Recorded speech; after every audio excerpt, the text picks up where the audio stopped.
Sponsors! A new title sponsor for IndyCar as well as a current sponsor re-upping in a big way with a current team. Welcome to This Week in Racing IndyCar edition. Now don't worry if you're a fan of other forms of motorsports, specifically NASCAR. I've got a whole nother video that's coming up later today to talk about a pretty big issue in NASCAR, at least a big issue to those viewers of my channel. But that is for a little bit later in the day, or if you're watching this significantly later in terms of when it was uploaded, that video will already be up. So check that out after you check this video out. But we are going to talk some IndyCar news because some absolutely huge stories have broken recently. So without any further ado, let's get into it, shall we? Schmidt Peterson Motorsports made what I can only describe as a groundbreaking announcement today with current sponsor Arrow Electronics. Arrow is not only recommitting to the team, but they are stepping up in a major way. The team will now be referred to as Arrow Schmidt Peterson Motorsports, or I guess we'll now call it as ASPM. They will be sponsoring as many as 3 cars in this year's NTT Data INDYCAR series. They've made the sponsorship announcement in their or near their headquarters in Denver at the Pepsi Center. In addition to their current sponsorship of James Hinchcliffe, they will also be sponsoring car number 7 of Marcus Ericsson and car number 6 of Robert Wickens if and when he can get back to the cockpit this season. The cars will look very identical. Some people like that, some people hate it. We're going to talk about that just in a little bit. But it speaks volumes for the momentum of the series. I mean, just remember back in May when everyone was speculating because James Hinchcliffe missed the Indy 500 that Arrow Electronics would be out the door. Turns out that couldn't be farther from the truth. They stepped up and ended up sponsoring 3 cars and a team. I mean, there's a lot of positive energy in IndyCar. Certainly the new title sponsor, but believe me, we're going to talk about later in this video, has helped immensely. But that also, deals like this don't just happen in the week after a title sponsor is announced. This is the result of a lot of momentum, a lot of value for your money.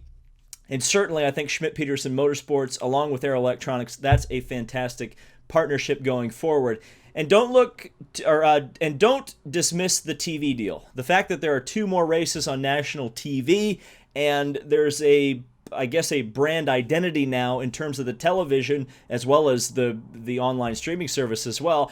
Everything's going through NBC as you saw, or at least we were able to talk about, the amount of promotion that they're doing now for the Indy 500 is well above and beyond what ABC was doing. I mean, do you think ABC was really going to put an Indy 500 ad on a playoff game for the NFL in January? No, NBC not only did it the week before, but they did it the week after, and they'll probably, they don't have an NFL game, but I'm sure we'll be seeing a lot more IndyCar advertisements going forward from them. So obviously there's a lot of value for sponsors. Now obviously Arrow Electronics, they certainly have a soft spot for Sam Schmidt Motorsports because of the fact that they've been able to use the team owner, Sam Schmidt, to develop technology for paraplegic people, to use technology to give them a more normal life. And, kind of like I said, way back when in Pocono, Robert Wickens, kind of a blessing in disguise that his injuries took place with this team, because it's clear that Arrow Electronics understands what it takes, through Sam obviously, to recover, or at least recover to the best of your ability, and lead a fantastic life. Now, I know people are going to talk about this, so I guess I'll talk about it since I kind of went down the Wickens road. It's hard to say, it just looked like a great move of solidarity within the team to roll a car out with Wickens' number on there. Do I think this means he's going to be back in the cockpit this year, or even next year, or even the year after that? No, probably not. But at the same time, we really don't know, even though Wickens has been so generous with his amount of willingness to expose his struggle during this recovery process of his spinal injury. We really don't know how long it will take, if ever, that he will be able to get back into a race car and be able to drive it to the best of his ability. Now, that being said, and again, I'm probably looking too much into it, and I apologize if I am. why would they roll out a car that and bring Robert Wickens out there if they didn't have the full intentions of, at some point down the line, of getting him back into that car and racing with him? Certainly, again, like I said, I don't think it's going to be in the near future, but man, what a great story that would be if someday he is actually able to step back into that number 6 and go like hell, like we know he's able to do. So a couple more things to talk about here. Marcus Ericsson, of course, stepping into the team for this year, brings some money, which obviously helps, but now they've got this title sponsorship. You got to think Schmidt Peterson's rolling in the dough, and that's going to be pretty interesting because we've talked a lot about the potential of this team and whether or not they can go up there and challenge the big three, so to speak, the Andretti, the Penske, the Ganassi teams. And the answer always is, well, money, well, development, all these other things. It looks like they're kind of positioning themselves right where they need to be. A major title sponsor like this, keep in mind, is the sort of sponsor that was able to accelerate a team like Ganassi Racing with Target. I mean, think about the similarities. It started as a one-car operation with the sponsor Target, and they just gradually built up to it. Eventually, Target committed to 2 cars, and suddenly they're winning races and championships. Now, obviously, will Ericsson be a Zanardi? Maybe, maybe not. But it looks like certainly Hinchcliffe is going to be the kind of guy that's going to really step up and try to lead this team now, especially since Robert Wickens, who looked like he was kind of positioning himself to be that guy at this team, obviously got injured at Pocono. So Hinch is the leader, and we saw at Sebring, he was the fastest in testing. So there you go. Now, some people have asked, what about Lucas Oil? In fact, we've got the Lucas Oil car right back there.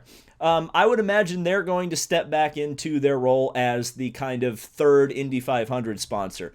Now, obviously, again, everybody's going to talk about, Robert Wickens is really the third car, but I don't think Robert Wickens is going to be ready to go for May. And I think I would, kind of guess, especially because it's kind of been the consistent through line for Schmidt Peterson in the last, 3 or 4 years, that they're going to have a third car coming out of their stable specifically for the Indy 500, and I would guess it would be Lucas Oil sponsored.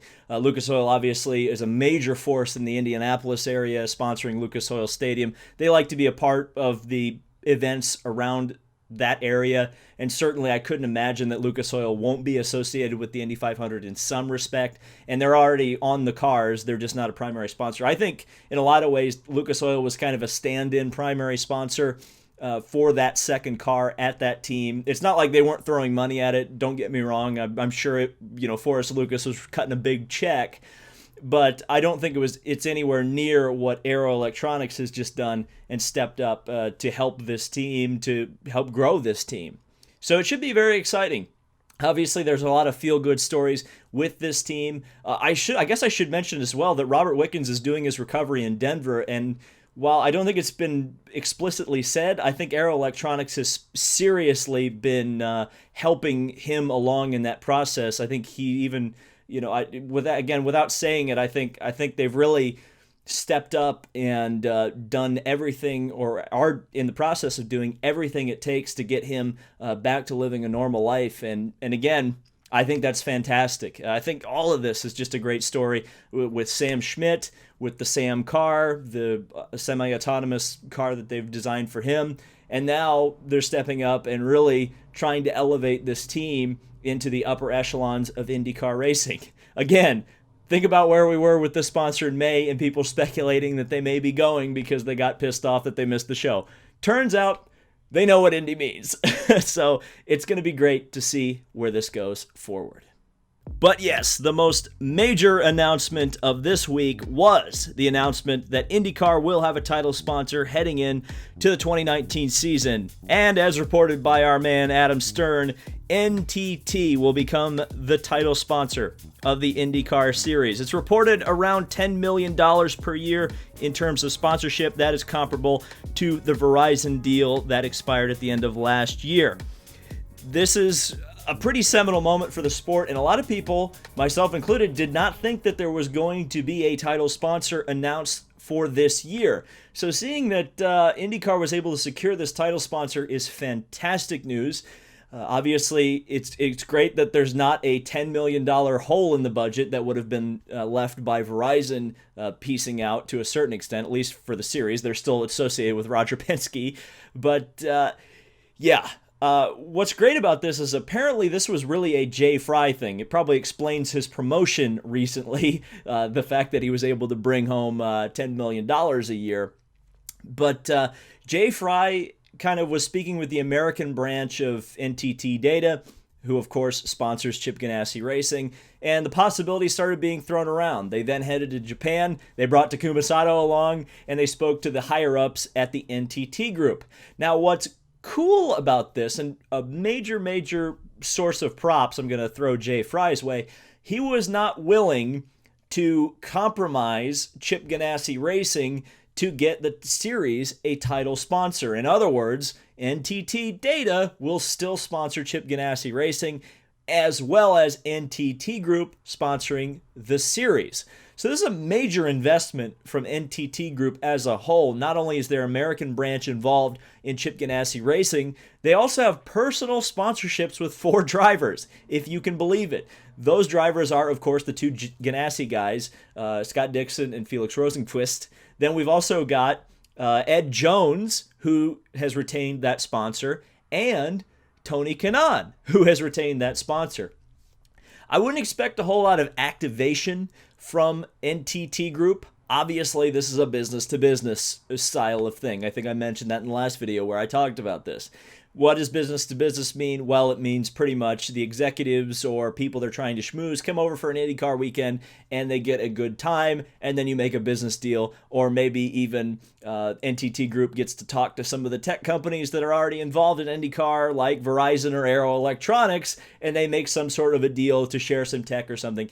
It can be very valuable for a company like NTT Group to be associated with a big tech racing organization where there's a lot of smart minds and a lot of high dollar folks who are looking for some sort of a service to be provided by a major tech company.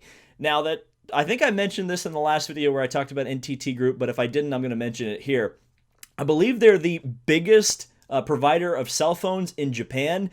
Something like $110 billion is their revenue, and there's their annual revenue. So this is a major company. Again, activation is not going to be a major factor here because of the fact that they're really not catering to fans, and because of the fact that there's not a race in Japan. You know, you're not going to have the NTT 500 at Motegi, though I think that would be a great idea going forward. It also may inform a little bit of why IndyCar has been so gung-ho on racing in Australia. Maybe there aren't so many great options to run in Japan right now, but if you consider Australia really isn't that far away globally, certainly it's closer to Japan than the United States is.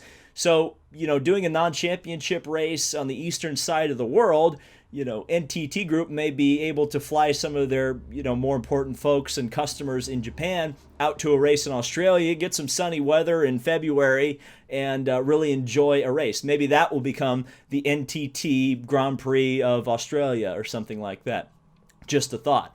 And by the way, I was right on my speculation about Takuma Sato being an integral part of these discussions, and the fact that Takuma Sato won that Indy 500, man, that looks pretty significant now that the Japanese are involved this closely with the sport.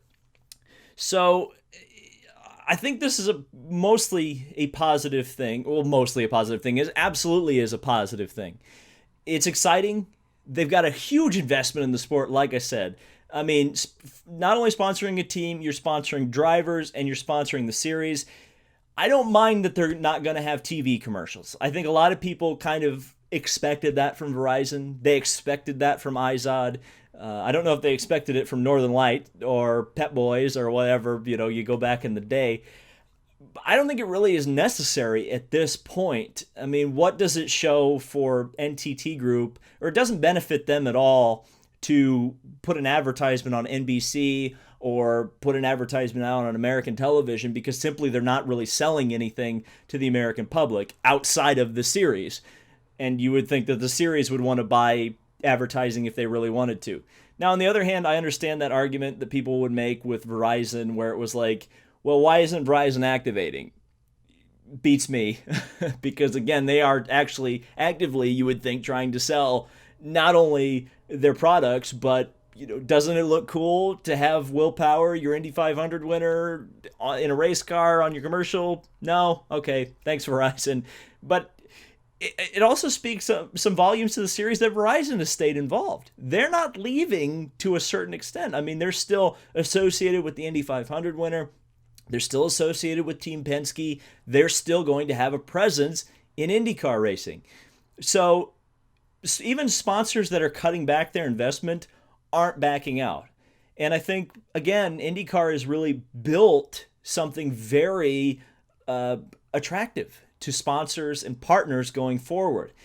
I mean, the next real big step, and really, if you think about it, the last step into really getting this thing back to where it belongs is a third engine manufacturer. If they get that, I mean, there's no more excuses really, because you've got a title sponsor, you've got the drivers, you've got the cars that look good, you've got the tracks, you've got the TV deal, you've got a TV partner willing to activate, which has not been that way since probably around 2005 when the Danica obsession was happening with ABC. So no more excuses, IndyCar. Once you get that third engine manufacturer, hopefully you get that third engine manufacturer, everything's turning up good. We still have more announcements to come. They've mentioned that there's going to be a presenting sponsor for the Indianapolis 500, so it'll be interesting to see where that goes. A lot of positivity in IndyCar right now. A lot of positivity. So it's fun to talk about, and fun that the season is something like 51 days away or something like that. I can't remember exactly what it is, but it's slowly closing in, and you guys know that I'm going to cover it right here on this channel. So thank you guys so much for watching. This has been David Land on YouTube. Stay tuned for more coverage today on this channel of Motorsport. We'll see you in the next video.